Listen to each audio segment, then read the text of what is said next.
3 meses. Vamos a analizar algunas cosas para meternos en calor. Al final, la elección americana de ese segundo término duró no sé cuánto, larga la elección, pero los demócratas ganaron el Senado, más no así la Cámara de Representantes, que lo perdieron por un diputado.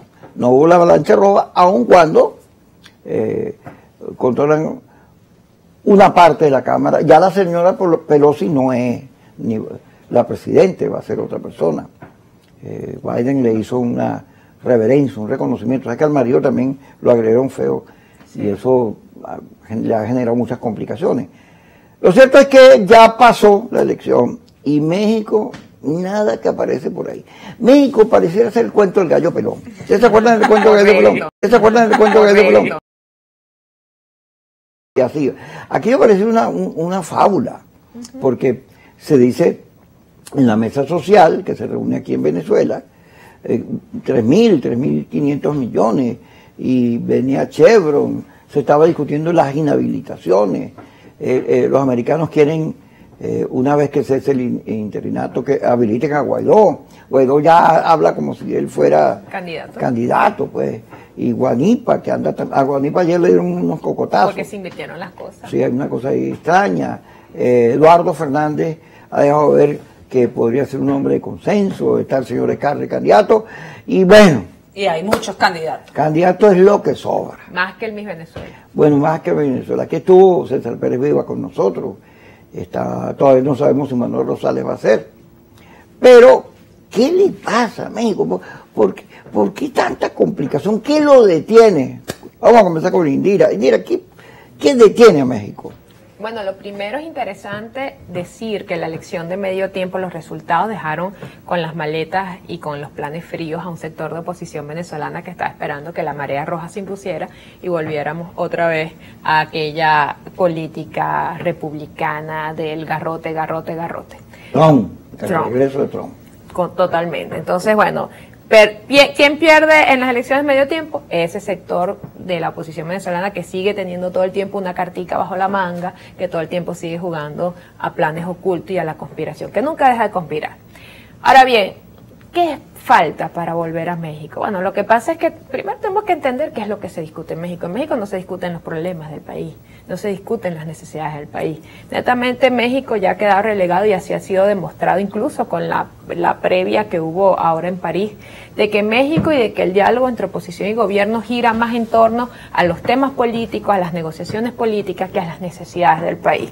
Yo creo que en todo caso el gobierno lo ha dejado claro, lo dijo Jorge Rodríguez, lo ha dicho Diosdado Cabello, de que ningún diálogo va a ser ni para ellos capitular, ni para ver cómo ellos salen del poder, sino simplemente para ver cómo llegan a un acuerdo medio para el tema electoral, cómo llegan para un acuerdo medio para tener acceso a los recursos que maneja el interinato, que es lo que plantea la mesa social, simplemente para ver cómo se van alineando las cosas. Pero Jorge Rodríguez ha dicho, bueno, ¿cómo vamos a dialogar con sanciones? ¿Cómo vamos a dialogar con nuestras cabezas tienen precio? Y entiendo, incluso hay una corriente dentro del Departamento de Estado, dentro de las altas autoridades de los Estados Unidos, que está planteando de que para suavizar la cosa, no tanto avanzar con sanciones ahorita, pero sí quitarle los rewards, las recompensas que tienen personajes, los más importantes, pues como Padrino López, como Maduro, como Diosdado, quitarle la recompensa que tienen en la cabeza. Entonces, yo sigo viendo a México muy lejos, pero los intereses siguen avanzando. Entonces, no creo que necesariamente porque México no se dé los Chevron se haya parado, porque ahí hay otro tipo de interés.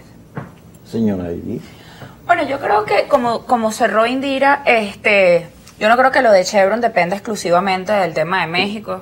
Siempre lo digo y lo repito, hay una negociación, hay una conversación de manera bilateral entre el gobierno de Venezuela y el gobierno de los Estados Unidos que no pasa por México, y además que ha sido pública. Ellos han estado aquí con una delegación y ahí hay unas conversaciones que no se están dando, colocando, digamos, como prioridad el escenario de México.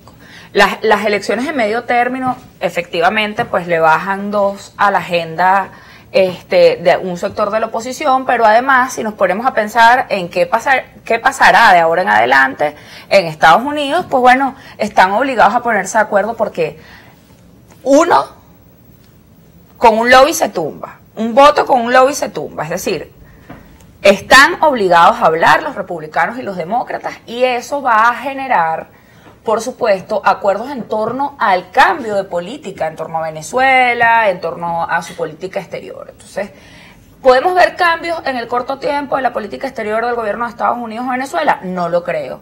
Pero sí creo que van a entrar en un escenario, como dice Indira, de negociar ciertas y determinadas cosas para avanzar en un verdadero acuerdo que le convenga al gobierno de los Estados Unidos y que le convenga al gobierno de Venezuela. Si pasa o no por México, mira, yo lo dudo, Kiko. ¿Qué ocurre? La verdad es que también tenemos que analizar lo que pasó o lo que le vendieron un sector de la oposición al gobierno de los Estados Unidos. Le vendieron que aquí había una oposición unificada en torno a una sola agenda, que aquí había una oposición que además tenía incidencia en un sector del gobierno, que aquí había una oposición que tenía incidencia en el sector militar, y esa mentira se les ha ido cayendo poco a poco, porque el G4 cada vez tiene menor incidencia, no solo en los sectores sociales del país, sino en los sectores políticos. Y cuando tú, mira, yo he estado en reuniones con embajadores y encargados de negocios, en donde ellos hablan y nos preguntan sobre la situación de Venezuela y hacen la reflexión de, mira, lo que tú me estás diciendo, yo pensaba que era distinto. Es decir, ellos tenían una perspectiva de la política venezolana totalmente diferente porque solo escuchaban al G4. Cuando ellos empezaron a abrir canales de comunicación con otros factores políticos, inclusive con el gobierno, se dieron cuenta que la realidad política de Venezuela es muy diversa y que la oposición es muy diversa, y que uno de los grandes problemas que tenemos en el país es que se contraponen dos políticas: la política que va dirigida a la recuperación de la democracia, de las instituciones, del voto, y la política que va dirigida al conflicto, al enfrentamiento, a la agenda violenta, a la inmediatez, que yo no creo que cese en todo el sector de la oposición, aunque vemos algunos que se están reencaminando por ahí, que dicen que van a ser candidatos, pero yo todavía no tengo la garantía. Yo todavía no tengo la garantía que llegado el momento digan, nosotros vamos a elecciones presidenciales. A mí me da miedo, lo confieso. ¿Qué día es hoy? 21 de noviembre. ¿El año pasado qué pasó en esta fecha? ¿Qué es eso, chicos? El 21 de noviembre. Ah, las elecciones. Claro, vale. Las elecciones regionales. ¡Ay, no! Ya va. Ya va, vamos a ir al cierto, corte. ¿verdad que sí? Vamos a discutir qué pasó hace un año. Mentira, está levantando la mano que quiere hablar. Sí. Mira, ¿qué pasó hace un año para que veamos qué puede pasar en el 2024 si el esquema de